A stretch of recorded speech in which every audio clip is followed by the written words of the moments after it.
하객들 앞에서 영원한 사랑을 맹세한 두 사람. 신부를 사랑하는 만큼 고개를 숙여달라는 요구에 신랑은 바닥에 납작 엎드리기까지 했는데요. 그 마음을 증명이라도 하듯이 신랑은 결혼식을 하기 전부터 경제권을 모두 신부에게 넘겨준 상태였습니다. 그런데 약 1년이 지나서 신부는 더 이상 함께 살고 싶지 않다며 집을 나가버렸다고 하는데요. 대체 무슨 일이 있었던 걸까요?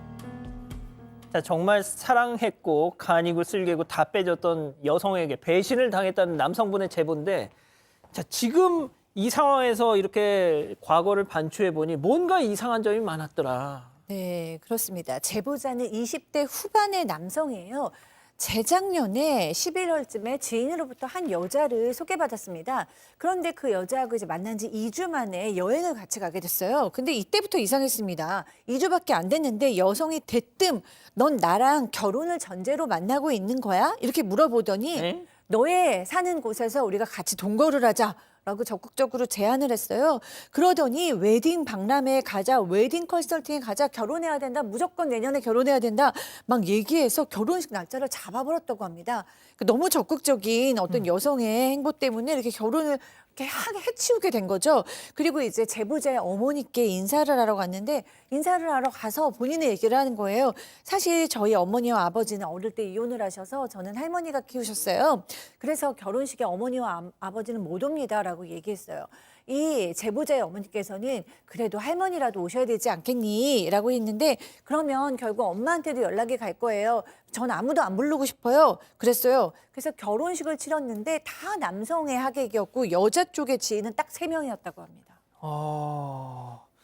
자, 일단 그 동거부터 결혼까지 여성의 주도하에 정말 일사천리로. 자, 그런데 여성이 꼭 놓지 않으려고 했던 게 또 있더라. 네, 경제권이었습니다. 사실 여성은 결혼 전부터 제보자에게 돈을 빌렸었는데요. 아버지가 자기 몰래 받은 대출금 빚을 소송했는데 패소를 내서 변호사 비용을 내야 한다.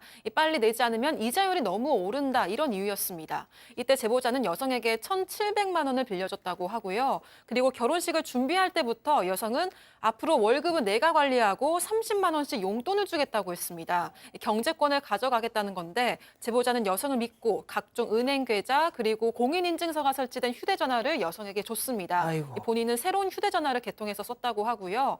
결혼식을 치르기 전에도 여성은 좀 결혼식을 더 여유 있게 치르고 싶다면서 1,000만 원을 대출받으라고 강요를 했고 아이고. 결혼식 이후에는 축의금도 모두 본인이 가져갔습니다. 아유. 하지만 결혼하고 나서는 이 부부관계를 피했다고 하고요. 혼인신고도 끝까지 거부했다고 합니다. 자, 친구 고작 하객 3명 부른 신부가 축의금을 모두 가져갔어요. 제보자도 물론이거니와 주변 사람들도 야, 그건 좀 아닌 것 같아. 그래서 싸우기도 했지만 너무 사랑한 나머지 그냥 꾹꾹 눌러서 그냥 넘어갔대요. 자, 그런데 어떤 사건을 계기로 갈등이 팍 폭발하면서 여성이 결국 집을 나갔습니다. 자, 그 이후 충격적인 사실을 알게 됐다는 건데요. 들어보시죠. 임신이 됐다 해가지고 그때부터 이제 싸움이 일어나기 시작했거든요. 나는 애 못 키우겠다. 애를 지우겠다.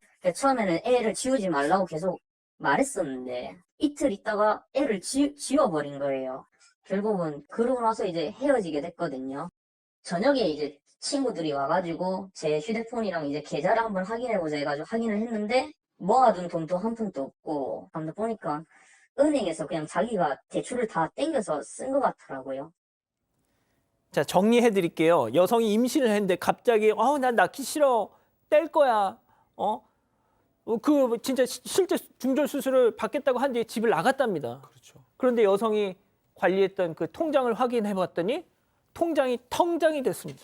놀랍습니다. 올해 6월 달에 인공수정 시술을 받았고요. 임신을 했습니다. 그 후에 임신 테스트기를 보여주긴 줬다고 합니다. 근데 그 후에 계속 다툼이 일어나고 중절 자기가 하겠다라고 메시지 보내고 실제로 중절을 한 다음에 가버렸다고 해요. 그래서 이틀 뒤 짐 싸서 나가버리니까 사실은 남자 입장에서는 임신 테스트기 외에는 뭔가 증거를 보지를 못했던 것 같습니다. 아유. 그래서 아마 친구들이 얘기를 했겠죠. 야, 좀 이상하다. 임신 중절로, 임신 인공수술로 수정을 했으면 그걸 지우는 사람이 누가 있습니까? 그렇죠. 너무 이상하지 않냐? 이렇게 얘기를 하면서 계좌 같은 걸 좀 확인해 보자라고 했는데 그래서 계좌를 확인해 보니까 현금 대출을 엄청 받아 500만 원씩 엄청 받아갔습니다. 그리고 월급 통장에서 가상 계좌로 계속 돈을 보냈고요. 이 결혼식 비용을 위해서 대출, 축의금, 월급 아이고. 빌려준 돈이 지금 엄청 지금 빼고 있죠. 아이고 주야. 약 7,700만 원 정도를 가져갔다고 합니다. 아이고. 자, 저거를 지금 확인하고 나서 이 제보자도 바로 이 여성한테 전화를 걸었지만 받겠습니까? 차단당했대요. 자, 지푸라기라도 잡는 심정으로 여성에 대해서 도대체 얘는 뭐지 정체가? 여기저기 막 수소문을 했는데 빙산의 일각이었다는 걸 알게 됐다는 겁니다. 체크포인트 짚어보죠. 내가 네 번째라니 들어보시죠. 이 직거래하고 좀 시작된 게 저부터 시작된 것 같거든요. 약간 뭐 버는 거는 다 갖다 바쳤고요. 가스라이팅을 너무 심하게 해가지고 사람을 막 미치게 만들거든요. 그래서 그런 게 싫으니까 계속 갖다 바치고. 그 당시에 본인은 제가 원했는데 돈을 빌려주고 나니까 조금 애가 약간 뭐 대놓고 바람을 피더라고요. 대출해서 한 1,100만 원 정도 빌려줬어요. 통장이고 뭐고 뭐 오만 것을 모든 것을 한테 맡겼어요. 전화기를. 근데 우리 애 말은 네. 한 2천만 원 정도 피해를 봤다 하더라고. 해먹었다 하더라고. 완전히 10원짜리 하나 없이 탈탈탈 다 털어먹었어요. 10원짜리 하나 안 남겨놓고. 근데 우리 애는 그게 전 재산인데.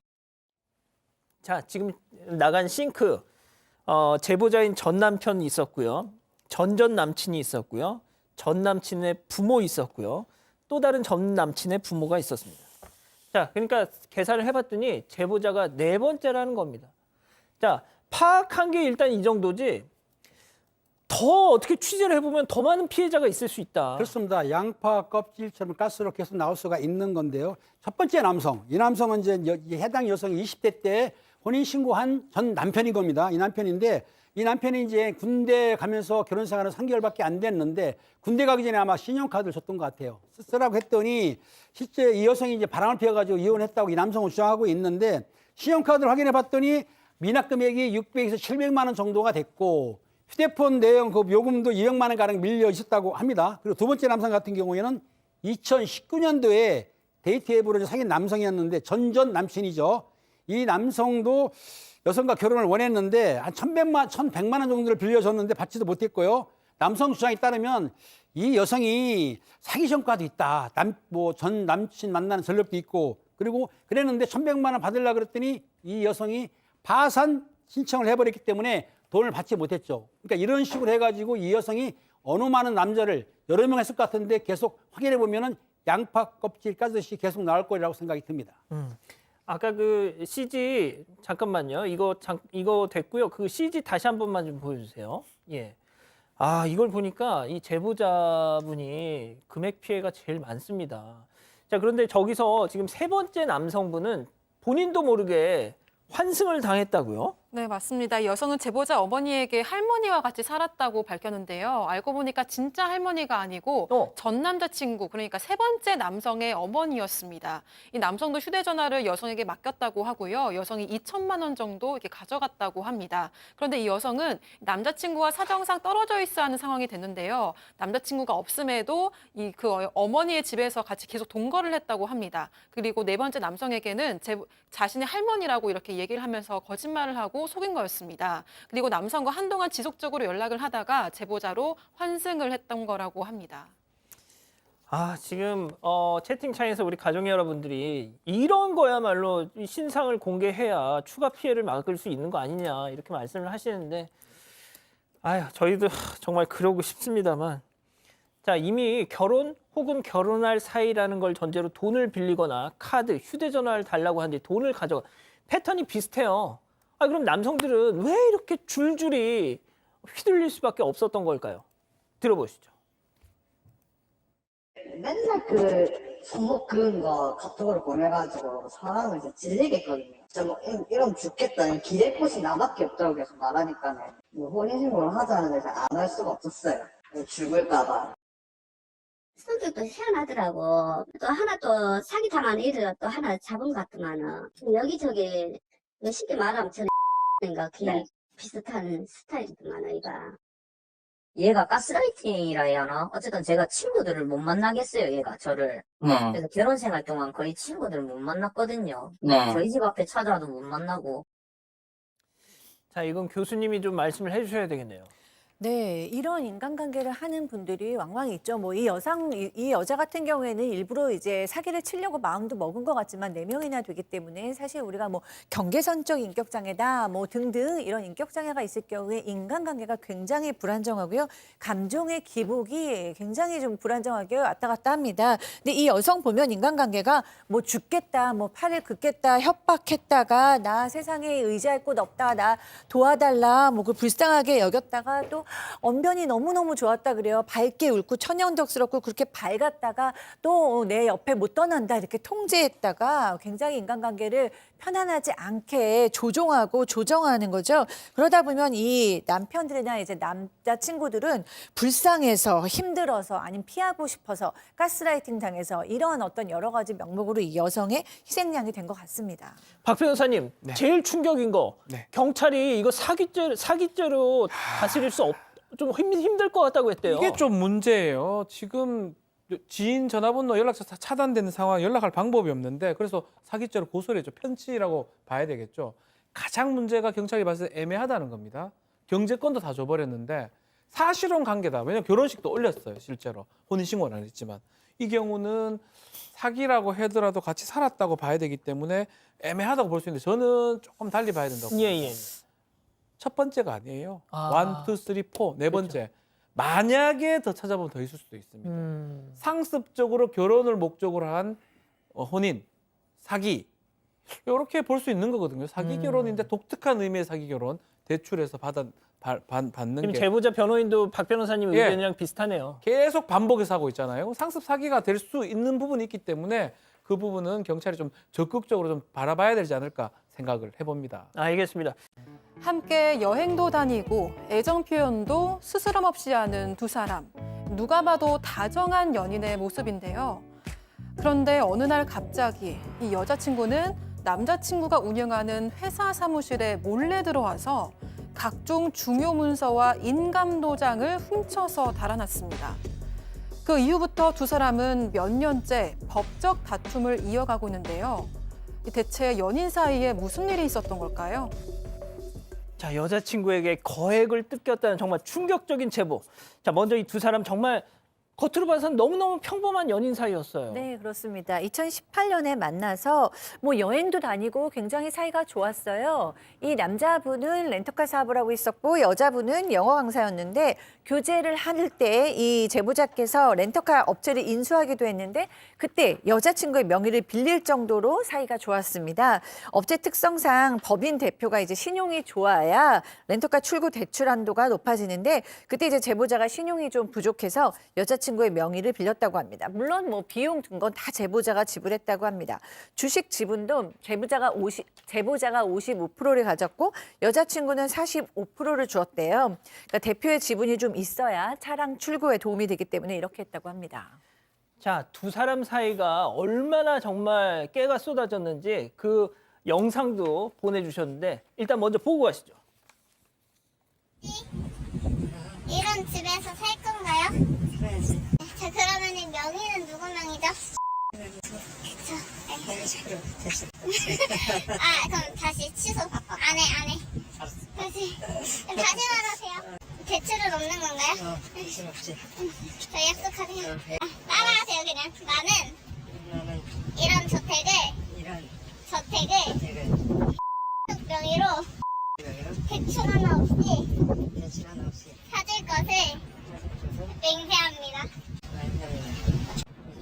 약속하세요. 아, 뭔가 쎄합니다. 예? 팀장님, 그 남자분은 뭐가 됐든 저런 다 오케이 했어요. 실제로 그래서 여자친구 소원을 다 들어줬다면서요. 그렇습니다. 저렇게 알콩달콩 사랑을 속삭이던 중이었었는데 어느 날 여자친구가 말합니다. 영어 공부를 더 하고 싶은데 해외 유학을 가게 됐다. 미국 유학을 가게 싶다고 말하면서 내가 미국 유학을 가는데 그 학비와 생활비를 좀 보태줄 수 있어? 하니까 남성이 이제 오케이 했는데 왜냐하면 그 여성 집안에서는 해외 유학, 미국 유학을 보낼 정도의 형편은 안 됐다는 거예요. 그래서 이 제보자는 알겠다고 하고 2021년 9월에 여자친구를 미국 유학을 보내면서 학비라든지 기숙사비, 생활비 등등등 해서 한 달에 약 1,000에서 1,500만 원 정도를 지원하기로 했고요. 그러면 했는데 그 여자 같은 경우에는 사실은 미국 유학 갔어도 햄버거 값이라든지 택시값 모든 걸 다 남자가 뭐 아마 지원했던 것 같습니다. 그러면서 두 사람은 한동안 서로가 알콩달콩 연락도 하고 사이 좋게 지내고 있었습니다. 자, 남자친구가 자기 돈으로 여자친구를 미국 유학을 보내줘 뒷바라지를 해줬어. 자, 그런데 뭐 몸이 멀어지면 뭐가 멀어진다 뭐 그런 거 있잖아요. 네, 근데 그런 이유는 아니었고요. 여자친구가 유학 간 지 한 4, 5개월 정도 됐을 때 남자친구가 여자친구가 두고 간 노트북을 우연히 보게 됐습니다. 예, 그러다가 이 프로필 사진에 좀 웬 낯선 남자가 있는 거예요. 그동안 여자친구는 이 제보자가 찍은 사진을 올린 적이 없다고 합니다. 그런데 웬 외국인 남자와 찍은 사진을 프로필 사진으로 해둔 겁니다. 턱수염 있네? 네, 외국인 남자였습니다. 그래서 전화로 추궁을 했는데 여자친구는 뭐 해명도 안 하고 변명도 안 하고 그냥 우물쭈물 하더니 전화를 끊어버렸고 메시지에도 아무런 답을 하지 않았다고 합니다. 그래서 제보자가 유학비를 안 보냈거든요. 예. 그러면서 계속 대답해라, 관계를 정리하자고 했지만 정말 묵묵부답, 답이 없었다고 합니다. 자, 바람을 피웠으면 피웠다, 아니면 아니다, 뭐라 말을 해야 되는데 갑자기 잠수를 탔습니다. 미국으로 유학 보낸 여자친구가. 자, 너무 화가 났겠죠? 들인 돈이 얼마인데? 자, 그런데 그 미국에서 잠수 탔던 여자친구 갑자기 한국에 나타납니다. 체크포인트 보시죠. 떼도둑이 된 여자친구. 무슨 얘기인지 직접 들어보시죠. 여기가 먼저 그 독산동 사무실 먼저 가가지고 거기 사무실 지키면 뭐 인감이면 그냥 싹 털었어요. 싹 털가지고 그 차에다 싣고 그 다음에 바로 이제 방배동으로 넘어온 거예요. 그러니까 가져간 게 거기 흰색 그 페라리 차량하고 옆에 주황색 람보르기니 차량하고 그 앞에는 마세라티 차량 이렇게 세 대를 가져갔고요. 세대를 이 사무실에서만 가지고 간 거고요. 예. 한 30대 정도에서 22대 정도가 설치되어 있죠. 자, 충격적입니다. 제보자가 계속 얘기했지만 운영을 렌터카 회사를 몇 개를 운영을 하고 있어요. 때는 2022년 2월 22일입니다. 이자가 막 들어가는 그날 여자친구가 아마 몰래 귀국을 해서 여러 사람들하고 이 제보자가 운영하는 렌터카 회사에 찾아왔던 것 같습니다. 직원들은 뭐 얼굴을 알았기 때문에 뭐 별 문제 없다고 생각하고 그냥 보내줬는데 근데 들어와서 컴퓨터 같은 거 키면서 USB 뭐 옮기고 서류 작업도 하고 나중에 남성들하고 같이 회사에 그 외제차 지금 나왔던 그 주황색 차 예. 되게 비쌉니다. 요 하나씩 같은 끌고 나 이런 거 흰색 차 예. 매우 비싼 거요. 이상하다 싶어서 제보자한테 연락을 합니다. 여자친구 와가지고 막 싹 다 가져가는데 연락을 했겠죠. 하니까 안 된다 라고 얘기를 했고요. 네. 여자친구한테 문자 회신을 보냈다고 합니다. 근데 답은 없었고요. 문제는 이날 여자친구는 제보자가 운영하는 또 다른 렌터카 사무실에 가서 똑같이 자동차 서류, 인감도장, 차키 이런 중요 서류를 가져갔고 탈탈 털어. 문제는 이것들을 이 인감도장. 차량들을 인감도장이죠. 차량들을 중고 시장에 가서 바로 팔아서 현금화를 했다고 합니다. 지금 뭐 30대 아니면 22대 정도 된다고 약간 하는데 소름 끼쳐. 저거를 갖고 수십억 상당의 차익을 얻을 것이다. 그리고 이 남성들이 있었잖아요. 아마 일당 받고 일해준 거 아니냐 이렇게 생각을 하고 있습니다.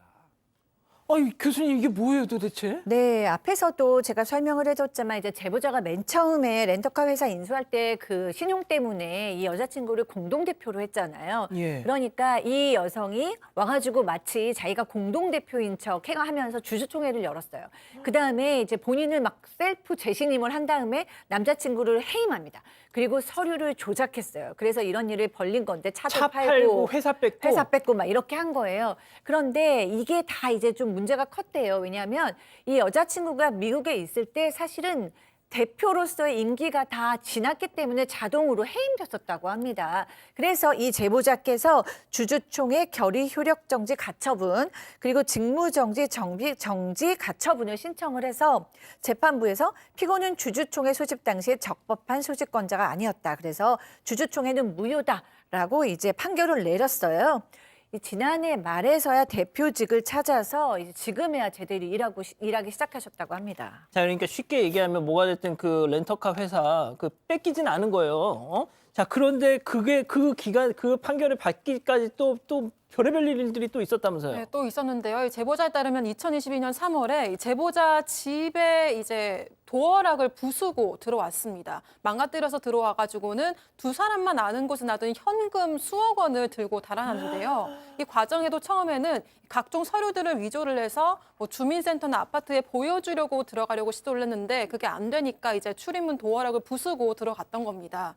이제 무력으로 훼손을 한 건데 여자친구는 내 집에 들어간 거니까 무죄다 이런 취지로 주장을 했지만 법원은 재물손괴 혐의를 인정을 해서 벌금형을 선고를 했습니다. 제보자 주장에 따르면 이 집에 둔 거액의 현금을 훔쳐간 것도 특수절도 혐의로 신고를 했지만 검찰에 송치된 이후에 계속 진전이 없어서 매우 답답한 상황이다 이렇게 전했습니다. 자, 진짜 이 3, 4년을 사귄 거면 정말 그래도 짧은 건 아니잖아요. 자, 남자친구가 미국으로 유학도 보내줬어. 바람 피운 것도 모자라서 어떻게 이래? 자, 그런데 더군다나 법정에서는 저는 저 인간하고 안 사귀었어요. 우리 아무 사이 아니었어요. 이런다면서요. 맞습니다. 재판을 할 때 법정에서 두 사람이 연인 관계가 아니다라는 주장을 계속 얘기를 하는데 사실은 두 사람이 연인 관계인 증거들은 차고 넘칩니다. 사진도 있고요, 영상, 메시지 너무나 많은데 그럼에도 저 뭐 키스하는 모습 저런 사진도 있죠. 저렇게 증거들이 많음에도 불구하고 다르게 이제 얘기를 하는 이유가 아마도 그걸 이용하는 것 같아요. 단순한 동료 사이로 해가지고 동업 관계인 것처럼 보이려고 했던 것은 보입니다. 동업 관계로 보이면 또 이 제보자인 남자친구 전 남자친구 이분이 좀 실수 아닌 실수를 한 게 명의를 함부로 저렇게 했던 거예요. 공동 대표를 해놨던 거 저런 것들을 이용했던 것 같아요. 연인이라고 해가지고 증명한 게 아니면 아니 저렇게 아예 확인 영상까지 찍잖아. 아니 그러니까요. 지금 봐도 딱 무슨 좀 만나자면 연인 간에 무슨 대출 집을 사줘요. 있으면 사줄 수도 있지만요. 어쨌든 간에 그런 명의가 돼 있던 그런 것들을 이용해가지고 지금 본인이 한 거고 이렇게 안 사귀었다 주장하게 되면 본인의 주장이 좀 더 신빙성이 있다고 얘기를 하는 것 같은데 제보자 입장에서는 너무나 증거가 많은데 왜 이런 얘기 하는지 이해가 안 된다고 합니다. 자, 아무튼 이 제보자 이 전 남자친구분 입장은 재산상 불이익 또 그리고 재판하느라고 해결하느라고 엄청난 그 스트레스 정말 너무 정신적으로도 피폐해지셨다고 해요. 아무튼 앞으로 좀 잘 좀 해결하셨으면 좋겠습니다.